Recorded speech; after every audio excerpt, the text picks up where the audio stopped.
لله رب العالمين الحمد لله رب العالمين والصلاة والسلام على أشرف الأنبياء والمرسلين نبينا محمد وعلى آله وصحابه أجمعين أما بعد أعوذ بالله من الشيطان الرجيم بسم الله الرحمن الرحيم وما خلقت الجن والإنس إلا ليعبدون سامعین کرام، دینی ملی بھائیوں، بزرگوں اور دوستوں، آج اس بیگ کے کارخانے میں آپ لوگوں سے ملاقات کرنے اور دین کی باتیں کہنے اور سننے کے لیے ہم سب اکٹھا ہوئے ہیں۔ یہ اللہ رب العالمین کا فضل و کرم ہے کہ اللہ تعالیٰ نے ہمیں یہ توفیق بخشی اور یہ موقع نصیب فرمایا۔ فللہ الحمد والمنہ۔ بعد درود و سلام نازل و آخری نبی احمد مصطفیٰ محمد مصطفیٰ عربی صلی اللہ علیہ وسلم کا۔ سامعین کرام، اللہ رب العالمین نے اس دنیا کے اندر جتنی ساری چیزوں کو پیدا فرمایا، ان سب کے پیچھے کوئی نہ کوئی مقصد ہے، حکمت ہے۔ کچھ مقاصد کو اللہ نے بیان فرمایا کہ فلاں چیز کو ہم اس مقصد سے، اس حکمت سے میں نے پیدا کیا، بنایا۔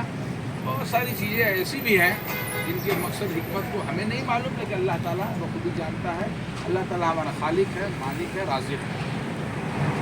ان تمام مخلوقات میں جہاں حیوان ہے، نباتات ہے، جمادات ہے، شجر ہے، حجر ہے، کنکر ہے، پتھر ہے، کیڑے ہیں، مکوڑے ہیں، انسان ہے، جن ہے، شیاطین ہے، ان تمام مخلوقات میں سب سے افضل اور اشرف مخلوق انسانوں کو بنایا ہے۔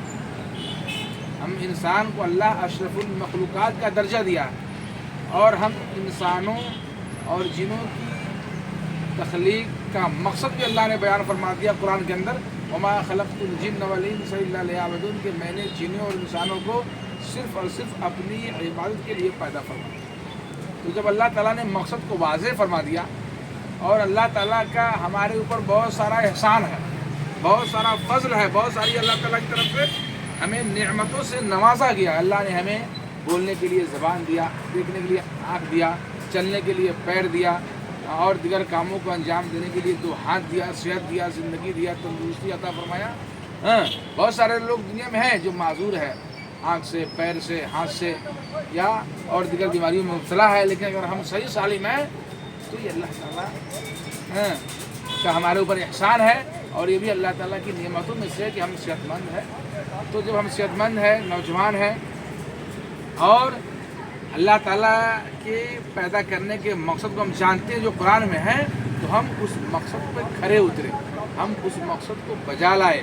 کیا ہے وہ مقصد؟ اللہ کی عبادت۔ ہم جس کام میں بھی رہے، جہاں بھی رہے، جس حال میں بھی رہے، اللہ کو نہ بھولیں، اللہ کے ذکر سے غافل نہ ہوں، ہم اللہ رب العالمین کی عبادت کریں، کیونکہ اللہ نے ہمیں اپنی عبادت کے لیے پیدا فرمایا۔ اور ہم نماز پڑھتے ہیں، نماز پڑھیں گے، نماز کا اہتمام کریں گے۔ نماز دین اسلام کا ایک اہم رکن ہے، اور ہمیں یہ بھی جانکاری ہونی چاہیے کہ ہم جسے اللہ مانتے ہیں، جو ہمارا معبود حقیقی ہے، جو ہمارا خالق ہے، مالک ہے، رازق ہے، ہم نماز پڑھتے ہیں اللہ رب العالمین کے لیے۔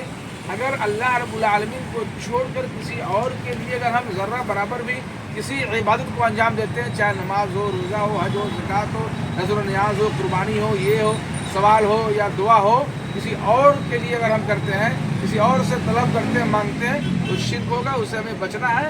اور اللہ رب العالمین جو ہمارا معبود ہے وہ کہاں ہے، یہ بھی جانکاری ہونی چاہیے۔ اللہ نے قرآن میں فرمایا الرحمن علی العرش استویٰ، اللہ رب العالمین عرش پر مستوی ہے۔ اللہ تعالیٰ عرش پر مستوی ہے۔ امام مالک سے کسی نے پوچھا اس کے تعلق سے، تو امام مالک نے فرمایا الاستواء معلوم والکیف مجہول والایمان بہ واجب والسؤال عنہ بدعہ۔ یہ بات معلوم ہے کہ اللہ تعالیٰ عرش پر مستوی ہے، اس کی کیفیت مجہول ہے، اور اس بات پر ایمان لانا واجب ہے، اور اللہ تعالیٰ سے متعلق کہ کیسے عرش پر مستوی ہے، کیا کیفیت ہے، یہ ہو، اس سے متعلق زیادہ سوال کرنا بدعت ہے۔ ہمیں یہ ماننا ہے ہمارا معبود اللہ ہے، اور اللہ عرش پر مستوی ہے۔ یہ بنیادی چیزیں ہیں۔ اس طرح کی جو عقائد ہیں، توحید سے متعلق، اللہ رب العالمین سے متعلق، عرش سے متعلق، ان ساری باتوں کو ذہن میں رکھنا ہے اور اس عقیدے کے ساتھ آگے بڑھتے ہوئے ہمیں دیگر اعمال کو انجام دینا ہے، نماز پڑھنا اور روزہ رکھنا ہے، حج کرنا ہے، زکوٰۃ ادا کرنا ہے، اور ہم جو بھی عمل کریں قرآن و سنت کے مطابق عمل کریں، اللہ رب العالمین کے فرمان اور نبی کریم صلی اللہ علیہ وسلم کے فرمان کے مطابق عمل کریں تاکہ ہمارا عمل قابل قبول ہو، کیونکہ اعمال کی مقبولیت کے لیے دو شرطیں ہیں، اخلاص، کوئی بھی عمل کرنے سے پہلے نیت کے اندر خلوص پیدا کریں، یعنی اخلاص اور لگت کے ساتھ اس عمل کو کریں، ریاکاری، دکھاوا اور نمود، شہرت نہ ہو، اور دوسرا مطابقت، یعنی نبی کریم صلی اللہ علیہ وسلم کے طریقے کے مطابق ہو۔